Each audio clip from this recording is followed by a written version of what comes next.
আমার নাম কৌশলী মুখার্জি, অরুন্ধতী, চারুকলা শিল্প পরিবারে এবার আমার প্রথম এক্সিবিশন।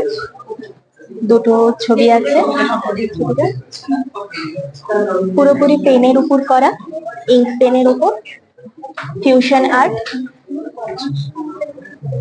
আর এইখানে আরেকটা আছে দেবী, এইটা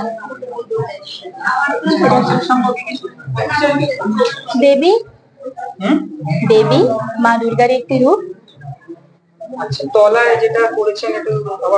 অসুর বিভিন্ন রকম ভাবে আমরা হতে পারে, অসুর মানে একটু ভয়ঙ্কর ভাবে আমরা দেখি, সেটা ডেফিনেশন শুধু মহিষাসুরের মতনই দেখতে হবে তার মানে নয়, অন্যরকম ফিউশন আর্ট হতেই পারে, তার উপর ভিত্তি করেই এরকম দেখতে অসুর। না না না না না, উনি আমাদের মহাদেবেরই একজন রূপ, লর্ড কাল ভৈরব। ঠিক আছে, ধন্যবাদ।